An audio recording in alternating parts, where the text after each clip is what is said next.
Hey everyone, I'm Gory Vincent from the Walled Lake Penny Saver. And I'm Drew Edwards from the Downriver Mop. And we're the Dollar Show Critics. We go to the theaters where the freaky scientist is played by Jeff Goldblum. And he did the experiments on himself. That freaky bastard.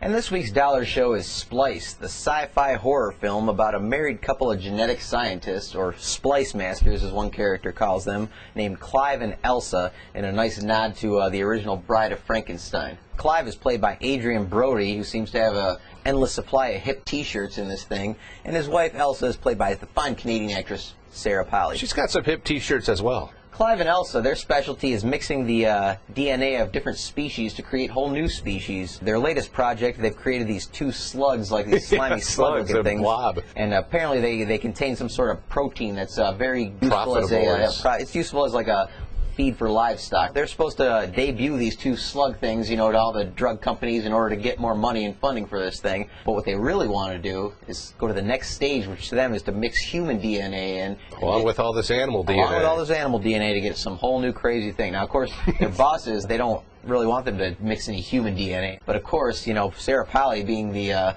stubborn Canadian that she is, she won't take no for an answer. So she talks her husband into kind of secretly doing the experiment. Well, she kind of did it. Well, she does it, but he could have stopped it. He listens to her. Yeah, he's a little whipped.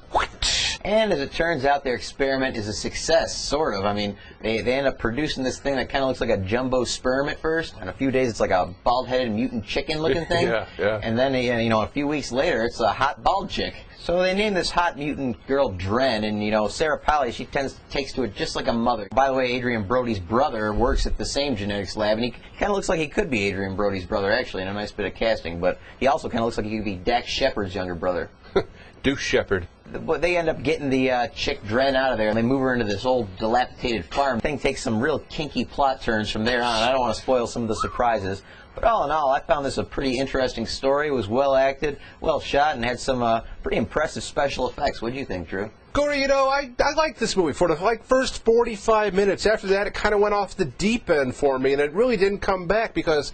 It was kinky, though, Drew, right? Kinky? It was a little perverted. Is that what you think? I think so. You're a sick Gory. Oh, well, you don't see that in so many mainstream movies, And Gory, I really didn't accept the part where they kept that thing, Dren, they kept that thing inside of a barn, and it showed it can get its way out of the barn more than once, but they still keep it in the barn. But, Gory, for all its shortcomings, I'd have to give this a sure, because it did hold my interest throughout the movie. I mean, you didn't see where it was coming at some times, and other times you did. It was like right in front of your face. You didn't see it. You're an idiot. Like you said, if it would have been better in the second half, this might have even gotten a yeah for me. Oh, yeah. You said it was definitely an interesting story, and it was some kinky stuff going on. It reminded me of a David Cronenberg movie, so I'm going to give this one a sure also, Drew. I say, definitely worth $1. I mean... Definitely worth your dollar. By the way, Drew, this is my 7th sure in a row. 3 more, and I get a free sandwich.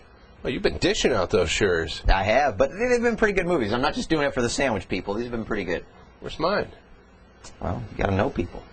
And for a lighter take on genetic experiments, I'm going to go with this week's I'll Rent That for $1 movie with being Gremlins 2, The New Batch, coming out in 1990, starring that Zach guy. Zach Galligan. And Phoebe Cates. And this is the sequel to the wildly popular Gremlins, which I liked a lot, too. Zach and Phoebe move to New York, where they both get a job at the Clamp Corporation. And as soon as the Clamp Company takes over this one building, which is conveniently inhabited by Gizmo. Gizmo, everybody remembers Gizmo. Cute little son of a bitch. And Gizmo conveniently gets captured by some of the employees at the Clamp Corporation, where he's taken to the experimental room so they could dissect him and see what makes him tick. And that's where Zach comes into play with Gizmo once again, and he tells him to hide in his drawer at work because he can't take him home for some reason. I don't know why, but Gizmo had to stay there.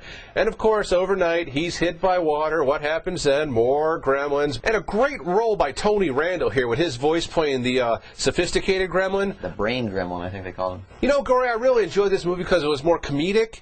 Not like the first one. The first one was more dramatic. Both were good in their own ways. I'm just going to have to make this a twofer, because they were both really good in their ways. So you go out and rent Gremlins 2, The New Batch, and rent the original Gremlins, because you're going to like that, too. Oh, pulling out a twofer, Drew. Yeah, you did it a couple weeks back. That's a good pick, Drew. Unexpected. I wouldn't see that going with Splice so much. It's kind of a satire of the first movie, and, just real wacky, almost like a cartoon come to life.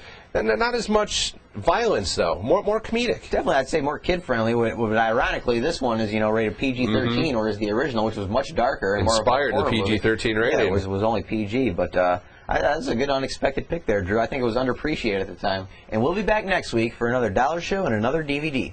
Until then, we're the Dollar Show critics, and we'll see you. So, Gremlins 2. Like I said, almost better in the first. Yeah, I know. I like this pick, Drew. This is unexpected. Like I said, I haven't seen this